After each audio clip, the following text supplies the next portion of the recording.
শুরু থেকে বিধানসভা নির্বাচনে আলাদা মাত্রা যোগ করেছিল তৃণমূল বিজেপির তারকা প্রার্থীরা। তাই ফল ঘোষণার পর কে কোথায় জিতেছে আর কে পেয়েছে পরাজয়ের স্বাদ তা জানার আগ্রহ সবার।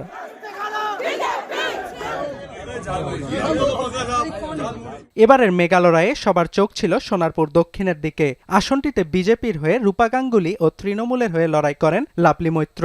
দুই তারকা প্রার্থীর লড়াই ঘিরে শুরু থেকেই উত্তপ্ত ছিল প্রচারের ময়দান। তবে লাভলি মৈত্রকে পেছনে ফেলে বিজয়ের হাসি ফুটেছে বিজেপির রূপার মুখে। প্রায় ৩৬,০০০ ভোটের ব্যবধানে লাভলিকে পরাস্ত করেছেন তিনি।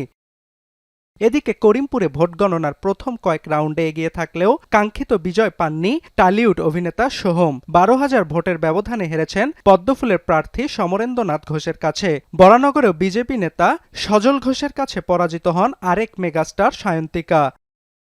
অন্যদিকে গান দিয়েও ভক্ত সমর্থকদের মন আদায় করতে পারলেন না রাজারহাট গোপালপুরের তৃণমূল প্রার্থী অদিতি মুন্সি। প্রায় ২৮,০০০ ভোটের ব্যবধানে বিজেপি প্রার্থী তরুণজ্যোতি তিওয়ারির কাছে হারেন অদিতি। এবার ব্যারাকপুরেও সুবিধা করতে পারলেন না জনপ্রিয় প্রযোজক রাজ চক্রবর্তী।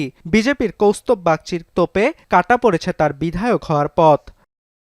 তবে বিজেপির তারকা প্রার্থীদের জয় জয়কার। শিবপুর থেকে জিতেছেন রুদ্রনীল ঘোষ, শ্যামপুরে বাজিমাত করেছেন রূপালী পর্দার অভিনেতা হিরণ, আর ময়দা থেকে গেরুয়া শিবিরের জয়ের ব্যবধান বাড়িয়েছেন সাবেক তারকা পেসার অশোক দিন্ডা। এবারের নির্বাচনে আলাদা চমক ছিল আমজনতা উন্নয়ন পার্টির হুমায়ুন কবির। তৃণমূলের শক্ত দুর্গ মুর্শিদাবাদের রেজিনগর ও নওদা বিধানসভা থেকে জিতেছেন পশ্চিমবঙ্গে বাবরি মসজিদ বানাতে চাওয়া হুমায়ুন। অর্ণব প্রসাদ, এখন বিশ্ব।